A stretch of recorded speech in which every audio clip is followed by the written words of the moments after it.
you guys? Welcome back to my channel. One thing about me, I am always very excited when February rolls around. If you know me or if you've been around this channel for a while, then you know that I am literally the definition of a hopeless romantic. I love everything about romance. I love true gentlemen. I love to read romance books. I love romance movies. I love the whole theme and the whole aesthetic of love, the hearts, the pink. I eat it all up. And so I figured for today's video, it will be super fitting to do a dedicated video where I talk about my all-time favorite romance books that I have read to help get you in the Valentine's Day kind of spirit. I've basically been reading only romance books for this entire month with the exception of one book, and I've been filming so many fun Valentine's Day and romance kind of themed videos, and I'm so excited to post all of those. They're going to be coming up very soon. But for today's video, I just wanted to sit here and talk about my favorite book boyfriends and my favorite little love stories. So without further ado, let's get into it. Subscribe if you're new, drop a like on this video, and comment down below your favorite romance book so we can see if we have similar tastes. As you can see, I have the physical copy of books over here, but this is not my full collection. I'm currently at my boyfriend's place in Miami, and so this is just like the books that I kind of keep at his place. But I have a lot of my favorite romance books in Canada. If I talk about them and you don't see them here, they're most likely in Canada. I would say most of the romances that I read are contemporary adult romances. However, there's a couple YA books I really like, and there's also a couple dark romances that I've kind of dabbled into that I enjoy. So there's gonna be a mix of everything in this video. It's only fair that the first recommendation is one of my all-time favorite authors, and that is Jimenez. I recently discovered her last year. This was actually the first book that I read by hers, and I am literally obsessed with this book, and honestly this entire series. I have a whole reading vlog of me reading the series, and the whole time I'm just like shocked and baffled. I'm giggling, kicking my feet, literally having such an amazing time. So this is book one of the Part of Your World series. It's called Part of Your World, and if you haven't heard about it, it's an opposites attract kind of romance. Our girl main character, Alexis, is like this big time doctor, and she comes from a family of like famous surgeons. She's done a lot of great work, and her whole family is basically just like a big line of surgeons. She randomly is driving by this small town when her car breaks down, and that's where we meet our MMC, and he is just like the sweetest, most wholesome, loving, affectionate, small town kind of guy. He's working hard, and he has his whole life set in the small town. So initially they start by having a little fling, and then she goes back to the city, but somehow she cannot get him out of her mind, and she keeps going back. But obviously they come from different worlds, they're in different social circles, and they're both kind of like pretty set where they are with their lives. Like he loves being in the small town, and she loves being in the city. All her friends are there, her apartment's there, her work is there. So the whole time it just felt like a very realistic kind of conflict. But there was so many cute quotes that I underlined here. I loved the romance in this. I definitely recommend if you haven't read this yet. This was a 5-star read for me. And then the second book in the series is called Yours Truly, about her best friend whose name is Brianna. They work together in the hospital. And that one is like a fake dating kind of trope. The main guy character in that book is unlike any other guy I have read about. Like he's really cool, he's really smart, he's a doctor and everything like that, but he has severe anxiety, and especially social anxiety. The mental health representation in the book goes kind of crazy. I definitely recommend. Okay, so the two of them are basically fake dating, which is such a fun trope. Absolutely ate it up. Okay, and the third book in the series is Just for the Summer. I do recommend reading them in order because there is some spoilers, and there's like an underlying story that kind of makes sense if you read them in order. But as you can see, I tabbed and annotated so much of this. The main guy character in this is literally the epitome of if you wanted to, he would, and also just like acts of service. So if you're an act of service kind of girly, you're gonna eat this up. He just does the absolute most for her, and I love it. I love them together. Read this whole series, please, if you haven't. Okay, another book that I really enjoyed and I definitely recommend is Summer Romance by Annabelle Monaghan. I read this over the summer, and once again, it's one of those that I absolutely just ate up and tabbed. This one caught me by surprise because I never read anything by this author, and when I tell you the shock on my face when I decided to rate this a 5-star, I was just like baffled. I was so drawn into the story. This once again feels like a realistic story. So what was interesting about this is that our main girl character is a little bit older, and she is a single mom. Her mom recently passed away. Her husband literally divorced her, left her, and she's just trying to figure out her life. This has a really good message about like rediscovering yourself and not having to lose your whole identity when you become a mom. It's really cool to see her just kind of find herself over the course of these pages, and also find love in our main guy character, who is also really sweet. Next up, we have a fan favorite. This is Better Than the Movies by Lynn. I feel like everybody and their mom has read this book, but if you haven't, take this as your sign to do so as soon as possible. This is a YA romance, which normally I don't read a lot of YA romances because I'm kind of getting to an age where I feel like you can't really relate to the characters, but I picked this up and I read it for a 24-hour readathon that I just posted on my channel, and I literally devoured it. I thought it was very sweet, it was very wholesome, their love just feels super genuine. I also absolutely love that this was a rom-com. Like, there's rom-com quotes from famous romantic comedy movies that everybody knows, and there's also little references to different rom-coms inside. And you know, if you grew up watching rom-coms and if you're kind of like a hopeless romantic and you like that, I feel like you're really gonna enjoy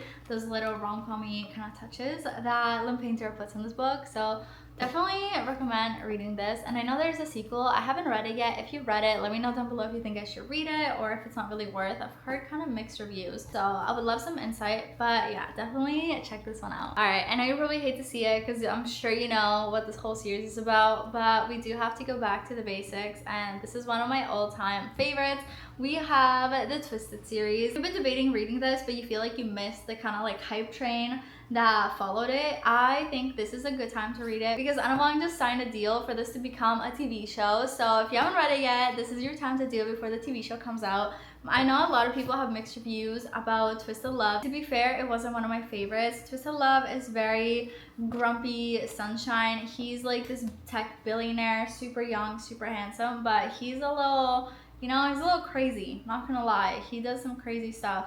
So, you know, Alex, who's the main guy character, he's not for everybody, but you know who is? Reese Larson. My personal favorite, and I feel like a lot of people's personal favorite, is Twisted Game. So cute. You have a girl main character who is best friends with all of the girls from each of these books because this is like an interconnected series. We follow her story of going from being a normal college girl, hanging out with her friends, to all of a sudden being called to be the queen of her country. She's actually royalty, and she was never expecting to have to step up and become a queen and become involved with, you know, the politics of being royalty and all of that. However, her brother steps down, and so she is the next in charge to take over. So she goes back to her home country, and she brings with her no one other but her bodyguard. So this is a bodyguard romance, which is one of my absolute favorite tropes. I eat it up every single time. He's also a little bit older than her, so I think there's like a little bit of an age gap if I remember correctly, but it is just so sweet, so wholesome. The tension in this is unmatched, and yeah, definitely recommend it. And then you have book 3 and book 4, which is Twisted Hate and Twisted Lies. Definitely recommend you read this whole series before it becomes a show. Now moving on to another of my favorite series, we have the Mile High series. As you can see here, I only have 3 books. That's because the first book sucked and I DNF'd it like 20% of the way in, but this is your sign, if you DNF the first book, to go back and read the rest of them because it gets so much better. I mean, so much better. I DNF'd the first book. I gave the second book 5 stars. Yes, 5 stars. I was reading this on my Kindle, and then I ran to the bookstore and had to buy the physical copy of the book just because I wanted to highlight and underline and tab all of my favorite parts. This whole series is such a great romance series. I absolutely love it. This is a sports romance, the whole series is. But this one specific follows the story of Ryan and Indy. So Ryan is this big time basketball player, very well known, but he's kind of troubled in the sense that he doesn't really trust people, and he's more like wanting to be isolated and just like kind of wants his own space. And then you have Indy, and Indy is Ryan's sister's best friend. So this is like a best friend sister little romance. And basically she gets cheated on, so she has to move out of her apartment where she was staying with her ex-boyfriend. Her best friend talks to her brother and it's like, hey, you have this big apartment, you're barely even here, and you have extra rooms, please let my best friend stay with you. And at first he's kind of hesitant, but then they move in. So then you get the first proximity roommate kind of trope, which so freaking good. And then Ryan kind of slips up randomly when he's talking to his coach and makes it seem like he has a girlfriend, so then they have to fake date. It's like all of my favorite tropes stacked on top of each other. I'm not even joking. This is so good. Absolutely loved it, ate it up. This was 5 stars. Then the next book is Caught Up, Single Dad and Nanny kind of trope. They also have a little bit of an age gap. I think it's like 6 years or 7 years or something like that, if you count that as an age gap. I like this. It wasn't 5 stars, but it was 4 stars, so I do recommend you read this one as well. It was very interesting. And then you go to book 4. 4 is my personal favorite. This is Play Along, and this follows the story of this guy's younger brother, who is this player, like he's an actual player, like he plays baseball professionally, they both do, but he's also just like a player. He's always out and around with other women. That's off the moment that he finds out that his dream girl is out there and she is single. So the main girl character is Kennedy, and she's kind of like the doctor slash like physician that works with her sports team. And as soon as Isaiah notices that her engagement ring that has been on her finger for the longest time is now gone, he just flirts with her non-stop. He's such like golden retriever energy. He's so sweet. I love that he was literally pursuing her the entire time. She's obviously super hesitant, wants nothing to do with him because she wants to remain professional. She doesn't want to get involved with any of the players or anything like that. Her job is on the line. But he's just like non-stop making moves. I literally was giggling, keeping my feet reading this. I definitely recommend. But what happens in this story is they both randomly end up in Vegas. And you know what happens in Vegas stays in Vegas. They get really drunk and decide to get married, and now they have to come back home. And obviously because of her job and wanting to be taken seriously, she's not allowed to just come back and say, oh yeah, by the way, I randomly got drunk and married this guy. So Isaiah offers to basically fake date until the season is over. They're basically fake dating, trying to convince everybody that they are in love and that they're married. This was so fun. It also kind of dives a little bit deeper. All of these books kind of do. Everybody kind of has their own little struggles and their own little trauma, so it was just like such a sweet little book. I love this. If you like golden retriever boyfriends that are the life of the party, they're always pursuing, this is the book for you. Ate it up. This is probably my favorite book of 2024. So now we're gonna move on to the books that I don't have the physical copies of. So the first one that I have here is Out on a Limb. I'm sure you've heard about this.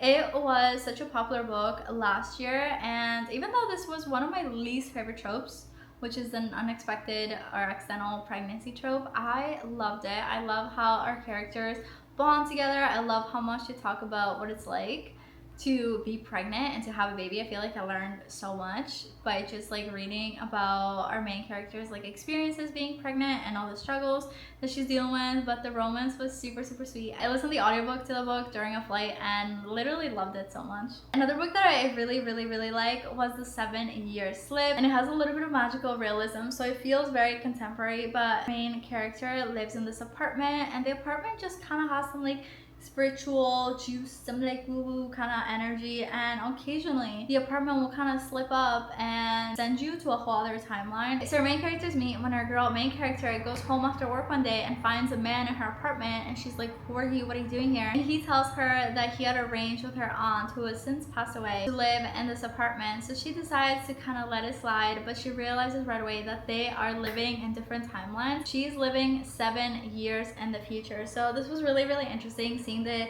random like time jumps. Obviously you can't control when the time jump happens in the apartment, and the whole time I was just waiting to see how the book was gonna end, because obviously what a crazy plot. Falling in love with somebody that is in an entirely different timeline, that was something. That was crazy. As I mentioned earlier, I really eat up the bodyguard romances, so I picked up The Bodyguard by Catherine Center, which is such a highly rated book. I've heard everyone rave about this, so it was about time that I picked it up. But this one is a little bit different because the girl is actually the bodyguard. She's like this really small girl, but she has really good training, really good observational skills. So she gets hired to be the bodyguard for this big actor. He's come home for a short period of time because his mom is sick and he wants to be there to kind of help her out through her treatments. But he obviously doesn't want to worry his mom and doesn't want to worry his family by saying that he needs bodyguards because he has stalkers.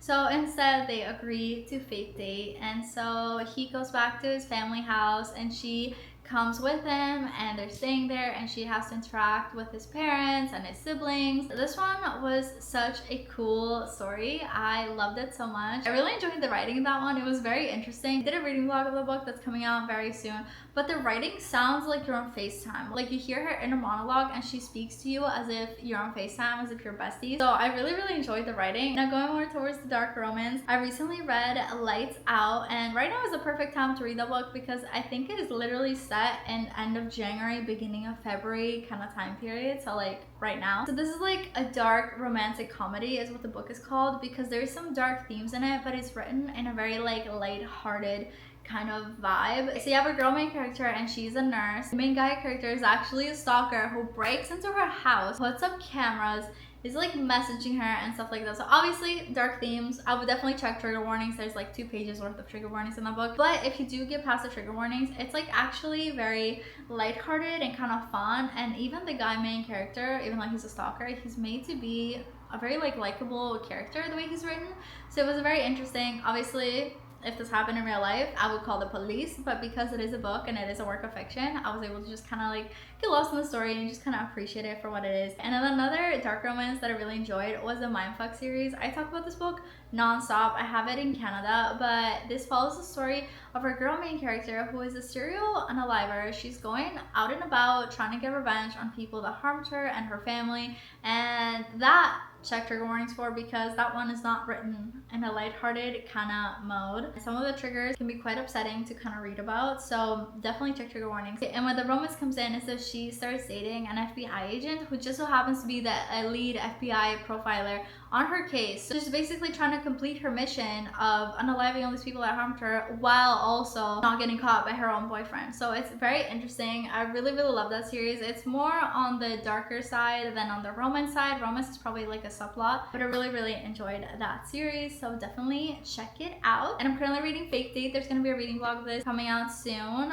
but it's pretty good so far. This is by Monica Murphy, so if you've read this, let me know your thoughts, but I am about halfway done with it. And like I said, there's going to be a whole vlog with my thoughts and opinions on this one, and if I recommend it when I'm done with it. And then I also have 2 books that are on my TBR to read for this week, and they're both by Lynn Painter. First is A Do-Over. This just screams perfect Valentine's Day book because it's literally set on Valentine's Day. It says, after living through a dumpster fire of a Valentine's Day, Emily escapes her grandmother's house for some much needed girl talk and companionship. There, Emily passes out on the couch, and when she wakes up, she's back home in her own bed. That's not the only shocker though. Somehow it's Valentine's Day again, and the next day, another disaster V-Day. It seems Emily is stuck in some sort of time loop nightmare that she can't wake up from as she rewatches her boyfriend Josh cheat on her day after day. In addition to Josh's recurring infidelity, Emily can't get away from the enigmatic Nick, whom she keeps running into, sometimes literally in unfortunate ways. How many days can one girl spend passively watching her life go up in flames? When something good starts to come out of these terrible days, what happens when the universe stops giving away do-overs? So this just seems really interesting, Valentine's Day themed. I'm gonna be reading this very soon. Keep an eye out for the vlog. And then another book that I have here is The Love Wager by Lynn Painter. She always writes young adult romances. I think this is an adult romance though. Halle Piper is turning over a new leaf. After belly crawling out of the hotel room, she decides it's time to be a full-time adult. She gets a new apartment, a new haircut, a new wardrobe, but when she logs into the dating app that she is determined will find her new love, she sees none other than Jack, the guy whose room she snuck out of. After agreeing they're absolutely not interested in each other, Jack and Halle realize they're each other's perfect wings person for their searches for the one. They text about their dates, often scheduling them at the same restaurant, so if things don't go well, the 2 of them can get tacos afterward. Encouraged by the lack of prospects, Jack and Halle make a wager to see who can find true love first. But when they agree to be fake dates for a weekend wedding, all bets are off. As they pretend to be a couple, lines become blurred and each struggles to remember why the other was a bad idea to begin with. Are you joking? Are you joking? Okay, so these are some of the books that I'm going to be reading this week for Valentine's Day. Let me know if you've read any of them and what you thought. But I think that's it for all the romance book recommendations. If you have any more, let me know down below because I'm always looking for more books to add to my never-ending TBR. Obviously, I've read more romances than this, but these are just like the ones that came to mind when it comes to my favorites. I don't want this video to be like a million years long. So I only included the ones that are 5 stars or really close to 5 stars and books that I've like really enjoyed. Let me know if you have other book recommendations. And other than that, I'll see you in the next one. Bye!